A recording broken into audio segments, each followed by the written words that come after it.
Welcome to the Chet TV Newsroom. I'm Troy McManus, and here's what's making news in the piece. A murdered man found in the north has ties to the east. Her Honor was in town to check out her land. And on the heels of last week's heroics, the junior Canucks looked for lightning in a bottle 2 weeks in a row. And now to your top story. A man has been found dead in Fort Nelson. The victim, who is yet to be identified, was found dead in his rental car, which was rented over 1,500 kilometers away from the scene. Police have yet to rule out foul play and are calling the death suspicious. Car was rented in Surrey last Monday, while the man's body was found 5 days later. Police are asking for the public's health. If you saw the gray Hyundai Sonata with the license plate 180LMW over the last week between Surrey and Fort Nelson, you're asked to call Crime Stoppers. The Northern District's major crime unit says that the investigation is ongoing.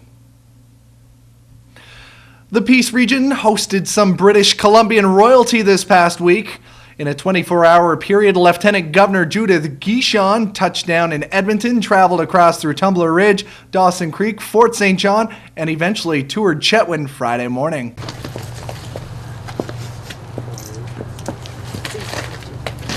Ladies and gentlemen, Judith Guichon, 29th Lieutenant Governor. Good morning. This is great. It's wonderful to be here. We've just looked at at the carvings in town. Very, very neat. Where did you come from?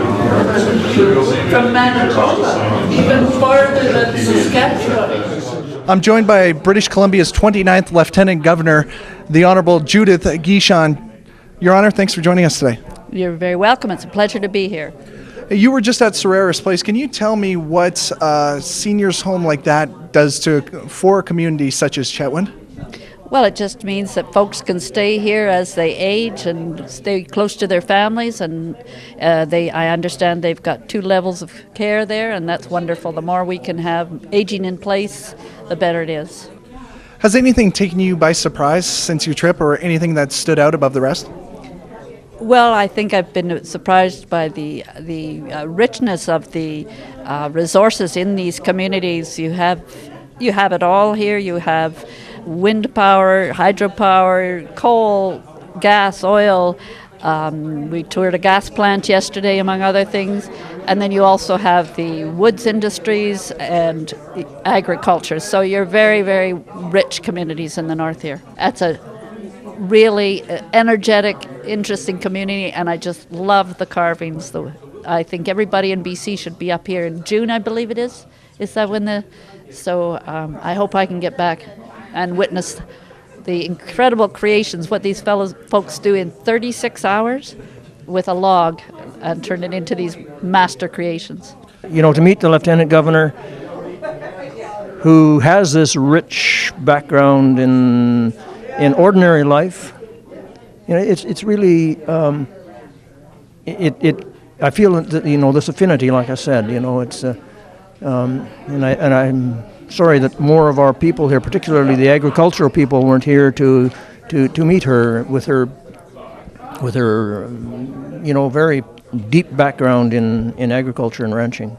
Oh, it's been great. Her Honor, in her role as Lieutenant Governor, which she's in for about 5 years as Lieutenant Governor, she really wants to see every corner of the province. So this week, what we're trying to do is see as much of the northeastern corner of the province as we can, and a huge range of just treasures that most people don't know about. And so this is what Her Honor wants to do, is learn about this part of the province to be able to tell the rest of the province about it. So she's having a fantastic visit, and now we're here in Chetwynd, and you know, the carvings. What an intelligent way of bringing people from all over the world to Chetwynd. The carving competitions, and Her Honor saw, you know, the winners from this year and all the displays, and now visiting with seniors and then community reception. So it's her way of trying to understand the local communities. Friday was a busy day as well in Chetwynd. The morning was dedicated to the Lieutenant Governor, while the evening was all about muscular dystrophy. The Chetwynd Fire Department set up strategic roadblocks for their annual boot drive.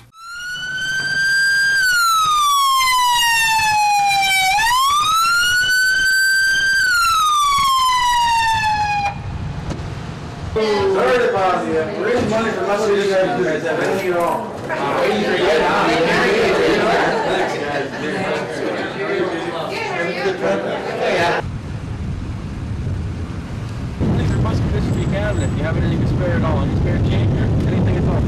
name is Leo Sobolski, and I'm the fire chief of the Chetwynd Fire Department. And today is the boot drive, and I believe it is the 7th year we've done the boot drive in Chetwynd. And our committee of Luke Stewart and Randy Walker have been organizing it, and today we've had 14 firefighters out on the road from 4 o'clock to almost 7 o'clock collecting donations from motorists passing through and residents in Chetwynd for MD, Muscular Dystrophy. Our response from the public was really good. People were cooperative. It was a fun activity, and subsequently we've got a lot of money. I'm Lucas Stewart with the Chetwynd Volunteer Fire Department, and today was our annual boot drive for Muscular Dystrophy Canada, and that's when we get out and block traffic and get donations from the people of Chetwynd towards Muscular Dystrophy. Today we had $6,293 from the generosity of the people of Chetwynd. Yeah, so our total for the year is $9,093 because we had another $2,800 from previous events this year. Back last November, Dennis Walker and Teresa Wolstenholme had donated a handmade quilt and a handmade wooden trunk, which we raffled off at our Fireman's Ball for $1,700. And then at Hoseley, which is a kind of a fireman's games competition in Charlie Lake, we were able to raise another $1,100 for the cause. So that added to today's total brings us to $9,093 towards muscular dystrophy for the year. I'm always amazed at the generosity of the people of Chetwynd, and whether people give a loonie or a $100 bill, which we've had both. It just always amazes me to see the generosity of people here in Chetwynd and how willing they are to give. Who knew a few boots could raise so much money? And after 6 weeks and $735,000 later, the Right In, Right Out project is now open. Sort of. Mayor Merlin Nichols, members of the Ministry of Transportation, and community members were all on hand to watch MLA Mike Bernier cut the ribbon, officially signifying the opening of the roadway.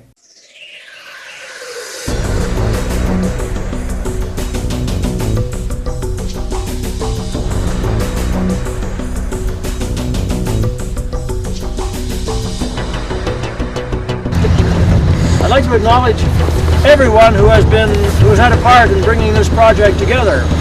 You know, it's benefiting the district of Chetwynd and the people who live here and the people who drive by, because they'll see this lovely access to this beautiful recreation center here behind us. The theme here is partnerships. What we're seeing, to have a project like this, it's not about the province, it's not just about the municipality, the regional district, obviously. To be able to have something that's great like this today, it's about working together. I'm joined by the Area E Director, Ms. Jerry Lynn Chembry. Jerry Lynn, thanks for joining me. No problem. When it comes down to this, obviously there was a lot of people that went into the planning of this. Did it go according to plan? It sure did. This was an amazing effort by the province, by the District of Chetwynd, by the Regional District, the Ministry of Transportation and Infrastructure, and it went really well. We've also done projects in collaboration, the Chetwynd Communication Society building, and we're working on doing some things with the museum and Serreris Place. Although officially cut and introduced, the Right In, Right Out project won't be drivable until later in the week.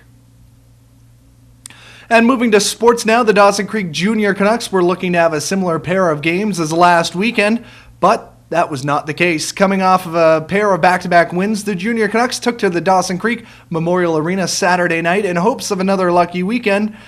But once again, that wouldn't be the case, though, because the Beaver Lodge Blades had a different idea after a 3-goal first period. The Blades didn't look back. In fact, there was only 1 goal for the Canucks. The voice of the Dawson Creek Junior Canucks, Justin Morissette, has the call. Gover taking control, will skate it up himself with speed into the offensive zone. Drop pass for Gies. Gies has Gover out front. His shot deflected. Colton Gies. Could be Spencer Gover, but regardless, the Junior Canucks are on the board. 5:19 into the second period. A big goal at an important time, and we could have a game on our hands after all. Colton Gies with the lone goal for the Canucks, while on the other side of things, Colton Cardinal, Andrew Klatz, and Parker Sharp all added a goal and an assist to move the Blades past the Canucks 6-1. Now moving to Sunday's matinee, the Junior Canucks found themselves in an insurmountable deficit after one period, allowing 5 goals after the first frame. Junior Canucks scored 3 goals in the third period to bring the game within 1, but couldn't get any further than that. But the dramatics happened after the game finished. Now it's a full line brawl as Brendan Lazenchuk is going nuts. Henry tries to pull his jersey off. Lazenchuk has shaped free of his jersey. He's bare-chested and throwing bombs into the face of Callum Henry. Oh, Lazenchuk takes him down. They may have lost the game, but their bruising defender won the fight. It's believed that Lazenchuk will be suspended for at least 2 games, and joining him will be his assistant coach, Ian Atsu, who will be suspended for 2 games for his choice words for the official. Junior Canucks continue their road stand this Saturday when they visit Peace River. You can catch that game on Peace FM Saturday night at 7. Stay tuned. Aaron has your 5-day weather forecast coming up next. Inside the Chet TV newsroom, I'm Trevor McManus.